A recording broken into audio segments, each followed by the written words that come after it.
Political Compass Test, Take 2, Part 2 out of 2. We made it halfway yesterday, so we'll continue from there today. This next page of the test is supposedly about my view of the wider society, as the test puts it. Let's go. Our civil liberties are being excessively curbed in the name of counter-terrorism. Well, it's not like the people who are bringing terrorists here aren't bringing terrorism here. It's not like they wouldn't know what they're doing. Was there any vote for bringing in all these migrants that brought terrorism with them? No, there never is. This really depends on where you live, right? Like in the USA, the NSA is doing some pretty gnarly stuff without asking anyone for a permission, the stalking on the private citizens and all that I'm very much against. But for contrast, like in the UK, CCTV mass surveillance system was put into practice after the public voted to make it happen, so I can't really say that their stalking is unjustified.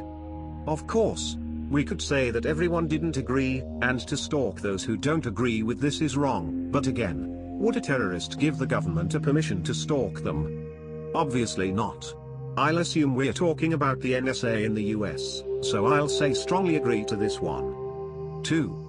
A significant advantage of a one-party state is that it avoids all the arguments that delay progress in a democratic political system.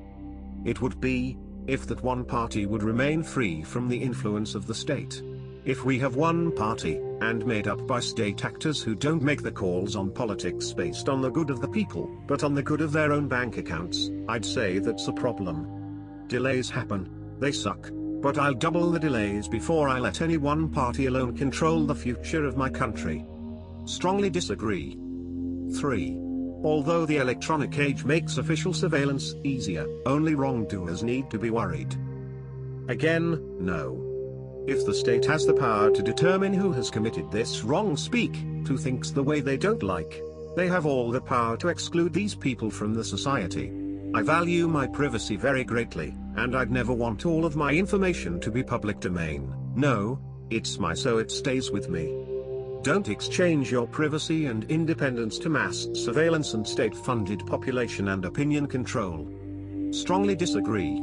As many have argued before me, it's not so much that it would immediately affect me in a certain way, it's about principle. If we ought to trust the government, I'd say they owe us back at least the tiny bit of trust we have to them in the current age. 4. The death penalty should be an option for the most serious crimes. As much as I dislike violence, there are predators out there, ready to impose force to you that you, in your wildest nightmares, would never impose to them. Let's take Ted Bundy as an example. The man killed somewhere around 30 women in his lifetime. He butchered them in the most bizarre and horrendous ways. He performed necrophiliac sex to these women after he had killed them. He was a piece of shit in every possible meaning of the word. Now, he was put to death, eventually. Do I think he deserved it? Yes, most definitely so. The state sat him down to an electric chair, and pulled the switch, and he was done. What would have been the case if he wasn't killed? He would have lived the rest of his life in a high-security prison, consuming our tax monies, just being a drag to society at large, without the ability to ever get out alive. I think that we, as the rest of us, the people, shouldn't have to keep these people alive just because killing is wrong. Yes, killing is wrong, but the way I see it, he sealed the deal when he killed those women. He knew what the consequence of his actions would be, and with that knowledge, he did it anyway, without showing the least bit of remorse for these innocent lives he decided to take. He was a twisted, sick human being, and deserved to be put down. I was going to say put down like a dog, but I do like dogs, and I'd say it would be an insult to all dogs to compare them to Ted Bundy, the worst or the worst. Strongly agree. 5. In a civilized society, one must always have people above to be obeyed and people below to be commanded. Once again, my libertarian inner self is screaming bloody murder, but yes, I strongly agree. A society, no matter how big or small, is bound to hit the switch of self-destruction eventually, if it is made impossible to form any kind of hierarchy. The competence hierarchy is good.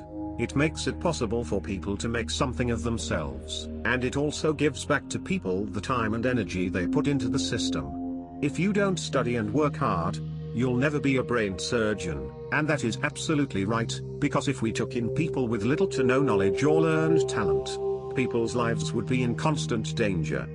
We assume knowledge, and in general, authority, from those who we take knowledge from. We assume that a teacher ought to know better than the student. We assume that when we go to see a doctor because our testicles are swollen and turning purple, we assume that the doctor knows what's up. We absolutely need authority to guide the masses. A population with 1,000 members will eventually elect people to be on charge, to stay on top of things, as will smaller groups.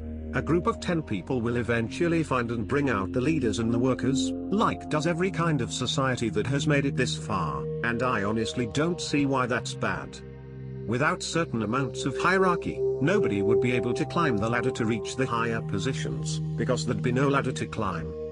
6. Abstract art that doesn't represent anything shouldn't be considered art at all. There most certainly is a big problem with modern art. But the way this question is asked makes me strongly disagree. Modern art, the meaningless splashes of paint on a wall with hundreds of people paying money to go see, shouldn't be considered a form of art. In general though, abstract art is a particular passion of mine. I understand that it isn't for everybody, but I most certainly enjoy some of it, so yeah, I must say I strongly disagree with this notion. 7. In criminal justice, punishment should be more important than rehabilitation. I choose agree, because if we absolutely need to let people back to walk among the non-criminal people, we need to be able to make it less likely that the criminals won't repeat their crimes, over and over again. Punishment should be #1 priority, but I don't think we can completely forget the ability to rehabilitate these criminals. 8. It is a waste of time to try to rehabilitate some criminals. Some? Sure. People like Ted Bundy should absolutely get the rope, every time. Strongly agree. 9.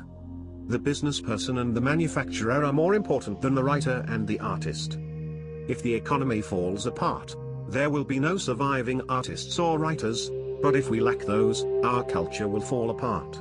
So, I agree in the sense that we must keep the money flowing so we can preserve our beautiful cultures, but I'm also very fond of the artists and the writers, for reasons that remain obvious. 10. Mothers may have careers, but their first duty is to be homemakers. I agree on a level of principle and opinion, but once again, I don't command these people. I'm not a woman nor a mother, so I don't get to choose what are these people's duties. I'd like it to be that way, but there's only so much that I can do to make it happen. Agree. 11. Multinational companies are unethically exploiting the plant genetic resources of developing countries. It'd be a lot easier to answer this question, if it was clear to me what the claim means here. I'm going to draw a conclusion here, because I can only guess what this really refers to. I'm guessing it has to do with the habit of big corporations with access to developing countries to find plants which have the genetic code that makes possible the making of medicines and some life-saving drugs, and to take that genetic copy and put a copyright to it, making it impossible for others to profit out of the plant, ever. Do you think this is what they mean here? Let's talk with the assumption that this is the question here. Well, I don't know if this could be fairly called exploiting. Do you think these developing countries would have figured this shit out? My bet is on the no. It's good that these discoveries are made, but maybe the copyrighting of these genetic codes goes a tad bit too far, because this makes easy the formation of monopolies for obvious reasons. If only one corporation has the medicine to combat AIDS, do you think you'll have the money to buy that medication? Once again, my bet is on the no. I'll say agree, with certain amount of confusion about the question overall. 12. Making peace with the establishment is an important aspect of maturity. I'll keep this short and swift. Make peace with the dominance hierarchy, make peace with who you are in the society around you, but never make peace with the establishment. Peace is conformity, and conformity is death. Take care of yourself. Strongly disagree. Next page. 1. Astrology accurately explains many things. No, it doesn't. Strongly disagree. 2. You cannot be moral without being religious. You absolutely can. Once again, I strongly disagree. 3. Charity is better than social security as a means of helping the genuinely disadvantaged. Yes, it is. The state isn't the only formation of peoples who come together for a good and valuable cause and help those they deem worthy of their time and money. Strongly agree. Stating disagree would mean that the help that the genuinely disadvantaged get has to be taken from the money taken by force, meaning taxation, from the pockets of people who couldn't care less. Stating disagree means that given the choice, you personally would not help those who need help to survive. I'm not saying if that's any sort of wrong though, everybody forms their own priorities, but I'm saying that saying disagree would most definitely tell me something about your personal priorities. 4. Some people are naturally unlucky. Luck is a concept made up by the losers in our societies. We make ourselves, we make our own lives, we have the ability to either succeed, or to fail, and it's on us to make that effort, to go the extra mile. Your life is in your own hands only, at the end of the day. Strongly disagree. 5. It is important that my child's school instills religious values. Strongly disagree. I'm not a religious person, but even if I was, I'd say that it's the duty of the parents, and not the state's, to instill any type of values to their kids. Page 6, the final page. 1. Sex outside marriage is usually immoral. No, it isn't. Sex is normal, and while I recognize the dramatic negative effects, especially for women, of having multiple sex partners, and the dramatic negative effects that the one-night stand culture has brought upon us, sex still is very much normal. Strongly disagree. 2. A same-sex couple in a stable, loving relationship should not be excluded from the possibility of child adoption. I'm not against these people being together, however, we now have a whole branch of science studying the effects of growing up without one gender in their family, meaning, growing up with two dads, two moms, or with a single parent. It's not in the best interest of the children to be adopted by a same-sex couple.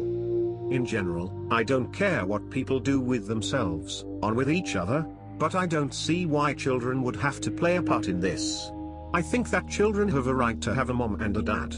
They need both to grow up as stable adults, so I'd say I disagree. 3. Pornography, depicting consenting adults, should be legal for the adult population.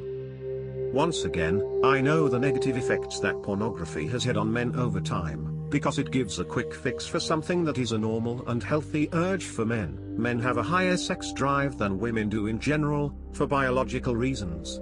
So for men, pornography is highly addictive, but in my opinion, it shouldn't be illegal, it should be something to look down upon. People should have the right to make and watch pornography, if they wish, but I'd like to see the studies on the effects of consuming pornography on a daily/weekly basis made more public. Agree. 4. What goes on in a private bedroom between consenting adults is no business of the state. Strongly agree. 5. No one can feel naturally homosexual. Feel is a weird word of choice. There has been some studies done recently that show that there might very well be something genetic in homosexuality. Sex drive is a biological thing, so it's hard to imagine that the whole concept of homosexuality in every case would be merely learned. I'm still waiting for further studies to be done, but in the light of the most recent data, I'll have to disagree. 6. These days openness about sex has gone too far. I just saw a tweet yesterday, where some leftist loony, not that they were all like that, I know, stated, that in her opinion, there should be a site of pornographic material for kids as well, where they would learn the things that they are afraid to ask their parents, and she even clarified, that non-white and queer stuff on the front. Too far? Too far. Let kids be kids, for crying out loud. Strongly agree. That was the final question. I had a lot of fun doing this test. Now, let's see what my results look like. Economic left/right, 2.38. Social libertarian/authoritarian, -1.49. I ended up almost in the middle, which actually surprises me quite a bit. Well, what do I know? Always learning. This is the foreword that the test results give before introducing me my personal results. In the introduction, we explained the inadequacies of the traditional left-right line. If we recognize that this is essentially an economic line, it's fine, as far as it goes.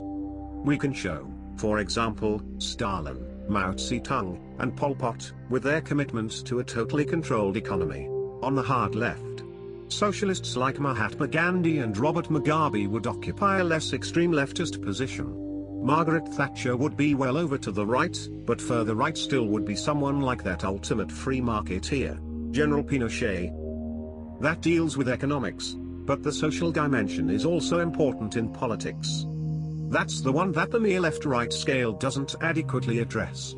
So we've added one, ranging in positions from extreme authoritarian to extreme libertarian. Well, the test is done now. If you managed to read or listen to me this far, I salute you. I also got a message from YouTube about my complaint about my video they put into limited state. They had decided that the complaint was rightfully filed, and so, they say the video isn't taken down. But you can't like it, share it, or comment, and there will be a word of warning before entering the video. Well, at least there's no grounds for an official warning, at least not to my knowledge. I'll be more careful and thoughtful on the rules and terms of YouTube in the future, simply because I'd like to stay present there, getting the word out, doing videos and spreading the message of thoughtful and meaningful modern politics. Thank you so much for the support I've received so far. It certainly feels good to know that someone out there is receiving this message.